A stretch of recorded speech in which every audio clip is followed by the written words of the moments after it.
ஓம் சத்குரு சாய்நாதாய நமோ நமக. எனது முதன்மை பேராசன் மதிப்பிற்கினிய ஆதித்ய குருஜி ஐயா அவர்களை வணங்கி இந்த பதிவை இடுகிறேன்.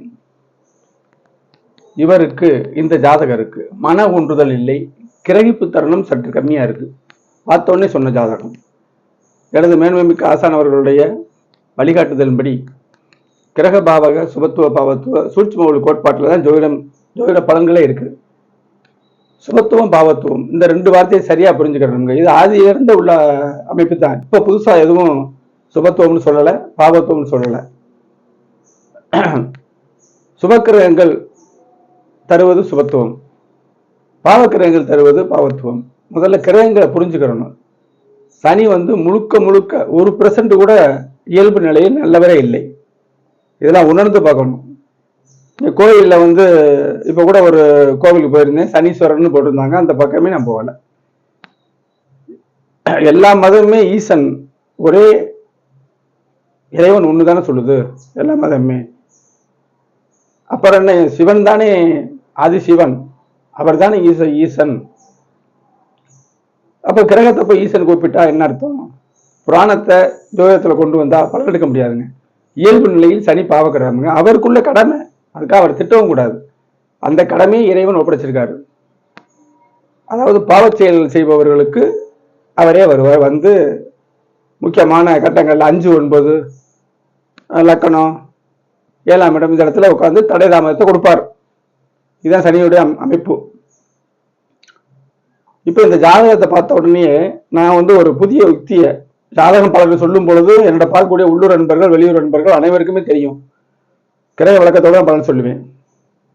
போன உடனே லக்கணத்தை பார்க்கணும். லக்னாதிபதி நிலை, லக்கணத்தின் நிலை அது நல்லா இருந்தா தான் யோகத்தின் அமைப்புகளை ஜாதகத்தில் எவ்வளவுக்கால யோகம் இருக்கோ அதை செயல்படுத்த முடியும். அப்பதான் செயல்படும். அப்படிங்கிறத அமைப்புல பார்க்கறது. அடுத்த முழு பாவக்கிரகமான சனி எங்கே இருக்குன்னு பார்ப்பேன். அது பாவத்தன்மையா இருக்கா சுபத்தன்மையா இருக்கா அப்படிங்கிறத பார்க்கணும். செவ்வாயும் நல்லவரும் கெட்டவரும், அவரும் பாவக்கிரகம் தான். அவர் பெரும்பாலும் அதிக பாவ தன்மையும் லேசான ஒரு நன்மையும் இருக்கு. காவல்துறையெல்லாம் இருக்குல்ல, அதுல அவசியம் தானே. மருத்துவம் இருக்குல்ல, செவ்வாய் தானே. அந்த அமைப்புல மருத்துவத்துக்கு துணை கிரகங்கள் இருக்கு, அது வேற சமாச்சாரம். அப்ப அந்த கிரகங்கள்லாம் தொடர்பு கொள்ளும் பொழுது அவருடைய குணத்தை சொல்லிடலாம். இப்ப வந்த உடனே சனி செவ்வாய் லக்கணத்துல இருந்துச்சுன்னா அவர்கிட்ட பார்த்து தான் பலன் சொல்லுவேன். பார்த்து தான் பக்குவமா தான் பேசுவேன். பிராங்கா எல்லாத்தையுமே நம்ம சொல்றதில்லை, தேவையானதை மட்டும் சொல்லி அனுப்பிடுவேன். பிறகு நம்மளோட ஆராய்ச்சியில் அவங்களே சொல்லிடுவாங்க. சில விஷயங்களை எடுத்த உடனே சொல்லிட்டோம்னா அவங்களே எல்லாத்தையுமே சொல்லிடுவாங்க. இது ஒரு அனுபவம். லக்கணத்துல குரு அப்படின்னு சொல்லிட முடியாது. நல்ல குணம் வச்சுக்கோங்களேன். பொதுவா இப்படி சொல்றோம், நல்ல குணம் இருக்கிற மாதிரி ஒரு அனலைஸ் பண்ணிட்டோம்னா அவர்கிட்ட எல்லாமே பேசலாம். ஆகாய குணம் இருந்துச்சுன்னா அவர்கிட்ட அப்படித்தான் நம்ம சொல்லணும். அதே மாதிரி சிந்தனை திறன், கிரகிப்பு திறன் கம்மியா இருந்துச்சுன்னா அவர்கிட்ட நெடுநேரம் பேச வேண்டிய சூழ்நிலை இருக்கு. இது மாதிரி நிறைய அனுபவம் வந்திருக்கு. அந்த மாதிரி ஜாதகம் தான் இது. மறுபடியும் சொல்றேன், இவருக்கு மன ஒன்றுதல் இல்லை. அதாவது கிரகிப்பு திறனும் கொஞ்சம் கம்மியா இருக்கு. ஏன் அப்படிங்கிற போது 12 பாவகங்கள், கிரகங்கள், அதோட தொடர்புகள், இதை வச்சுதான் நான் பார்த்தேன். பார்த்தவொடனே தெரிஞ்சிருச்சு. அவர்கிட்ட இன்னைக்கு ஒரு அரை மணி நேரம் கூடுதலா பேசணுமே அப்படிங்கிறத நினைச்சு அது மாதிரியே பேசினேன். ஒரு விஷயத்த நேருக்கு நேர கிரகத்தை உணர்றோம். ஒரு விஷயத்த சொல்றேன், அவர் திரும்ப திரும்ப கேட்கிறாரு. அப்ப ஏன் கேட்கிறாரு? எல்லாருக்குமே இந்த கற்பூர பத்திங்கிறது இருக்காது. சொன்னோன்னு புரிஞ்சுக்கிறவர் இருக்காங்க. பெரும்பாலும் ஐயாவோட குரூப்ல இருக்கக்கூடிய ஃபாலோவர்ஸ் நிறைய பேர் என்ன பார்க்குறாங்க. அந்த அமைப்புல இந்த ஜாதகத்தை சொன்னேங்க. 20 வயசு தான் இந்த பையனுக்கு ஆகுது. 21/10/2006 பிறந்திருக்காரு. 4 மணிக்கு, ஊர்லாம் தேவையில்லை, 4 மணிக்கு பிறந்திருக்காருங்க.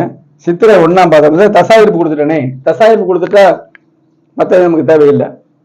செவ்வாய் 5 வருஷம் 11 மாதம் 4 நாள் இருந்துச்சு. சந்திரனில் தேவை அமாவாசை தேதி. இப்ப நான் தலைப்புக்கு இதுதான் அர்த்தம். இப்ப நடப்பு ராகு தசை, இதுதான் குறிப்பு. இப்ப பாருங்க, இது ரெண்டுமே ஒரே ஜாதகம் தான். இது ஒரு கான்செப்ட், இது ஒரு கான்செப்டுங்க. லக்கணம் மீன லக்கணம்ங்க. இவர் கும்ப லக்கணம் கொடுத்தாரு. சில விஷயங்களை சொல்லி மீனம் தான் இதுக்கு லக்கணம்ங்கிறத உறுதிப்படுத்தினேன். அது வேற. இந்த ஜாதகத்தை வச்சே 4-5 வீடியோக்கள் போடலாம், அதை அடுத்து தர்றேன். இப்ப மீன லக்கணம் தாங்க இவரு. எடுத்த உடனே பார்த்த 5ஆம் இடத்துல சிந்தனை சாத்துல சனி கடுமையா, சுப தொடர்பு இல்லை. இடம் கொடுத்த சந்திரன் அமாவாசை, அவனையும் சனி பார்க்கிறாரு. ராசிக்கு 5ஆம் இடத்துல அதையும் சனி பார்க்கிறாரு. அப்ப எப்படி இருக்கும் இதோட கிரகபித்திரன்? லக்னாதிபதி 8ல போயிட்டாரு, 8 கூடையோட சேர்ந்துட்டாரு, புதனும் 8ஆம் இடத்துக்கு போயிட்டாரு. இப்படி இருக்கும்போது இவருக்கு பலமுறை ஒரு விஷயத்தை சொல்லணும். அதைத்தான் வலியுறுத்தினேன். உங்கள்கிட்ட சாதாரணமா உங்கள்கிட்ட எதையும் புரிய வைக்க முடியாது, அப்படிதான் என்னோட அமைப்பு அப்படின்னு. ஆமா, என்னுடைய இந்த பலனை நீங்க வீடியோ கண்டிப்பா போடணும் அப்படின்னு அவர் இதுவே 1 மாசத்துக்கு முன்னாடி பார்த்த ஜாதகம் உடனே போட சொன்னாரு. போட முடியாது. தன்மை ஜாதகம் எழுதுறது, பதிவுகள் போடுறது, ஆன்லைன்ல வருது, நேரடியா வர்றாங்க. கிரக விளக்கத்தோடு சொல்லும் பொழுது நேரங்கள் எடுத்துக்கிறேன். அந்த செவ்வனே அந்த ஜோதிட தொழிலை செய்வதால வருமானம் தான் இருந்தாலும் அது உருப்படியா அந்த மாதிரி செய்யறதுனால காலதாமதமானது. இன்னைக்கு அந்த இதை போட்டிருக்கேன். இவருக்கு மன ஒன்றுதல் இல்லை. திரும்ப சொல்றேன், கிரகபித்திரன் கம்மிங்க. சனி முழு பார்க்குற அந்த மந்தம் அடிக்கும்னு அர்த்தம். 5ஆம் இடம் தானே மனசு, சிந்தனை மந்தம் அடிக்குது இல்லை. சுபத்தன்மைனா வேற. முதல்ல மந்தம் அடிச்சு அப்புறம் புரிய வச்சிடலாம். அதோட தோசை அளவு கம்மி. சரி, இடம் கொடுத்த கிரகம் எப்படி இருக்கு? அமாவாசை நெருங்கிக்கிட்டு இருக்காரு, சனியும் பார்க்குது. சரி, சில நிலைகள்ல ராசிக்கு லக்னத்துக்கு பார்க்கும்போது ராசிக்கும் பார்க்கணும். இந்த தோஷங்கள் இருந்துச்சுன்னா ராசியிலாவது தேர்வாரா அப்படிங்கிறத பார்க்கணும். ராசிக்கு 5ஆம் இடத்தையும் சனி பார்க்கிறாரு. எப்படி இவர்கிட்ட பேசியிருப்பேன்னு நீங்க பாருங்க. அவரே சொன்னார், இந்த விஷயத்தை நீங்க முதல்ல போடுங்க அப்படின்னாரு. ஏன்னா அவர் சரியான ஆர்வலர். 8ஆம் இடத்துல புதன் இருக்கு, 8ஆம் அதிபதியோட புதன் இருக்காரு, லக்னாதிபதி இங்க இருக்கு, செவ்வாய் சூரியன் வேற சமாச்சாரம். அப்ப ஆழ்நிலையை ஒரு ஜோடத்தை புரிஞ்சவரா இருப்பாரு. கண்டிப்பா நான் சொல்ல அற்புதமா புரிஞ்சுக்கிட்டாரு. ஆனாலும் எனக்கு புரிய மாட்டேங்குறாரு. இதுதான் ஜோதிடத்துடைய மாண்பு. மேன்மை மிக்க ஆசான் அவர்களுடைய கிரக சுபத்துவ பாவத்துவத்தை சொல்லும் போதே உணர்றோம். கிரகங்களை பேசுதுங்க, நம்ம சொல்லும் போது அதுதான் சொல்றாங்கல்ல. அப்ப கிரகத்தோட நம்ம ஒன்றி போறோம் பாருங்க. இதுதான் பலன் இருக்கு, இதுலதான் பலன் இருக்குது. ஆக இது ஒண்ணு தவிர்க்க முடியாது. நீங்க என்ன செய்யறீங்க, 1க்கு 2 முறை யோசிங்க. ஆனா யோசிப்பாரு. ஆழ்நிலை போறாருல, 8ஆம் இடத்துல இருக்குல்ல, கண்டிப்பா யோசிப்பாரு. சில பலன்கள்லாம் கேட்டாரு, அது அடுத்தடுத்த வீடியோ தர்றேன். ஒண்ணுல எல்லாத்தையும் சொல்ல முடியாது. இதுக்கு எவ்வளவு நேரம் ஆகுது பாருங்க. தெளிவா சொல்றது நம்மளுடைய வேலை. அப்ப இந்த மாதிரி பார்த்த உடனே இவருக்கு நம்ம ரொம்ப நேரம் பேசணும் அப்படிங்கிறத இவருக்கு தான் அதிகமா பேசணும். ஒரு மருத்துவர் 2 நிமிஷத்துல ஒரு பேஷண்ட் அனுப்பிடுவாரு. 10 நிமிஷம் இருப்பாரு, 1 மணி நேரம் எடுத்துக்கிடுவாரு. ஒரே கட்டணம் தான். டைம் கூடுதலுக்காக கட்டணம் கூட வாங்க போறாரு. நல்ல மருத்துவர் அப்படிதான் இருப்பார், நல்ல ஜோதிடர். எந்த துறை இருப்பவருமே ஆன்லைன்ல தான் போவாங்க. இவர் நல்ல ஜோதிடத்தை அதிகமான ஈடுபாடு ஆழ்நிலை இருக்கிறபடிதான். ஆனாலும் மனம் தடுமாறுது. கிரகிப்புத்திறன் இல்லை. புதன் செவ்வாய் சேரக்கூடாது. புதன் தான் அப்சர்வேஷன் பவர், செவ்வாய் சேர்ந்துருச்சு, 8ல வேற போயிருச்சு. அப்ப எப்படி அற்புதமா பலன் வருது பாருங்களேன். ஏன்னா அஸ்ட்ரோ சாய் செல்வம் அப்படிங்கிற யூடியூப் சேனல்ல 1300 மேற்பட்ட கிரக சுபத்துவ பாவத்துவ கோட்பாடுகள் அடங்கிய மனித வாழ்க்கைக்கு தேவையான அனைத்து வீடியோக்கள் இருக்குது. அதை ஃபுல்லா பாத்தீங்கன்னா உங்க ஜாதகத்துல இருக்கும். உங்கள் ஜாதகம் எக்ஸாக்டா இருக்காது, அதோட சாயல் கண்டிப்பா இருக்கும். உங்களுக்கு தனிப்பட்ட முறையில் எந்த ஒரு பலன் வேண்டுமானாலும் திரையில் தெரியக்கூடிய 90 80 57 13 70 அப்படிங்கிற வாட்ஸ்அப் நமக்கு தொடர்பு கொள்ளுங்க.